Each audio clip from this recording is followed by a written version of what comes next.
Pass అయినా సరే Jubilee hills నుంచి బయటికి పంపియమని ఎదిరించడం జరుగుతుంది. దాని గురించి మీరు ఏం చెప్తారు? అంటే ఓడిపోతున్నా అనే ఫ్రస్ట్రేషన్లో ఆకు రౌడీలాగా వీధి రౌడీలాగా మాట్లాడుతున్నాడు.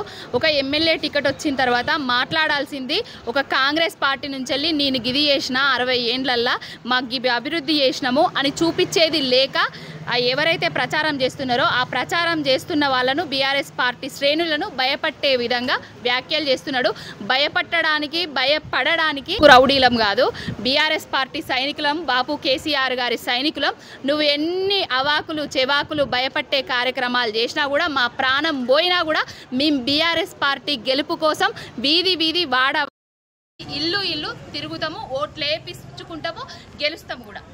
మనం నవీన్ యాదవ్ చూసుకుంటే నేను లోకల్ని ఇక్కడ నాకు ప్రజలు ఆదరిస్తారు, 100% నేనే గెలుస్తాను. లోకల్ అనేసి అరిగిపోయిన పాత రికార్డు లెక్క గదే ముచ్చట చెప్తాడు. లోకల్ అయితే లోకల్ వాళ్ళ సుఖాలల్లా అన్నిట్లు ఉండాలి. కానీ లోకల్ అనుకుంటా నాకు ఓట్లు వేయండి, ఓట్లు వచ్చినప్పుడే నేను బయటికి వస్తా, నేను బీసీ బిడ్డనని చెప్పుకుంటా, నేనేదో సెంటిమెంట్ డైలాగులు వదులుతా, అవన్నీ కాదు. ఇప్పుడు చెప్పాల్సింది నీ కాంగ్రెస్ పార్టీ ప్రజలకు 60 ఏళ్ళల్లో ఏం చేసింది, గెలిచిన తర్వాత 22 నెలలల్లో ఏం చేసిండ్రని మీకు ఓట్లు వేయాలనో గద అడుగుండ్రి. ఇక మేము వాళ్ళని చంపుతాం, వీళ్ళని చంపుతాం, వీళ్ళని బెదిరిస్తాం అంటే ఊరుకోవడానికి ఎవరు లేరు. ఇంకొకటి, ఓడిపోతున్న ఫ్రస్ట్రేషన్ నవీన్ యాదవ్ ఫేసులా మరియు నవీన్ యాదవ్ వాక్యాలల్లా మరియు కాంగ్రెస్ శ్రేణులల్లా కనిపిస్తున్నది కాబట్టే వరద వచ్చినా వానొచ్చినా ఎక్కడొచ్చినా ఎక్కడికక్కడ రాష్ట్రమంతా అల్లకల్లోలమైనా కూడా మంత్రివర్గం మొత్తం జూబ్లీ హిల్స్ గడ్డ మీద దిగింది, గల్లీకి తిరుగుతుంది, కూర్పులు చేర్పులు కూడా జరుగుతున్నాయి. అజారుద్దీన్కు మైనారిటీ ఓట్లను దొబ్బుదామని చూస్తున్నారు. అజారుద్దీన్కు మంత్రి పదవి ఇచ్చింటే అజారుద్దీన్ ఎప్పుడన్నా నా ముస్లిం బిడ్డలకు షాదీ ముబారక్లా 1,60,000 రూపాయలు నువ్వు ఇస్తా అన్నవు, ఇయ్యలేదు. తులం బంగారం ఇస్తా అన్నవు, ఇయ్యలేదు. న్యూట్రిషన్ కిట్లు, కేసీఆర్ కిట్లు ఇవన్నీ బంద్ అయినాయి. గవర్నమెంట్ హాస్పిటల్లల్లా వైద్యము నత్తనడకనున్నదని ఎప్పుడన్నా మాట్లాడిండా? ముస్లిం బిడ్డల కోసం, మైనారిటీ బిడ్డల కోసం రంజాన్లో తోఫా రాలేదనేసి ఇట్లా మాట్లాడిండా? అజారుద్దీన్ ఒక్కడే కాదు కదా, ముస్లిం బిడ్డలందరూ కూడా లాభపడాలి కదా.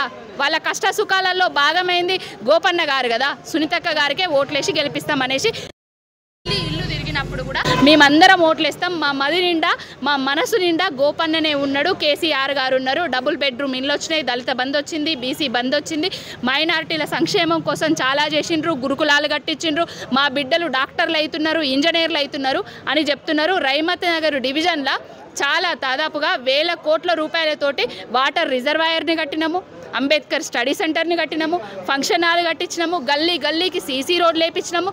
ప్రతి దగ్గర అక్కడ కమలానగర్ కాలనీలో 210 కట్టించినాము, 150 మంది. అదేవిధంగా ఈరోజు మేము ఏదైతే మార్నింగ్ ఒక బోరుబండ దగ్గరికి వెళ్తే ప్రతి ఒక్కరూ మన కొల్లూరులో డబుల్ బెడ్రూమ్ వచ్చింది మాకు, మేము కేసీఆర్ గారికే వేస్తామని కూడా చెప్పడం జరిగింది.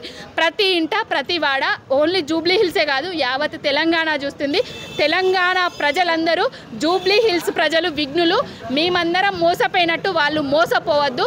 కారుకు, కేసీఆర్కు, మాగంటి సునీతమ్మకే గెలిపియాలని కోరుకుంటున్నారని ప్రజలందరూ.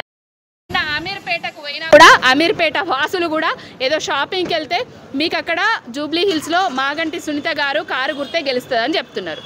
సో సీఎం రేవంత్ రెడ్డి గారు ఒకవేళ వచ్చి ప్రచారం చేస్తే ఎట్లా ఉండబోతుంది? చాలా బాగుండబోతుంది బీఆర్ఎస్ పార్టీకి. సీఎం రేవంత్ రెడ్డి అనేట ఆయన ఎంత తిరిగితే అంత కాంగ్రెస్ పార్టీకి మైనస్, బీఆర్ఎస్ పార్టీకి ప్లస్.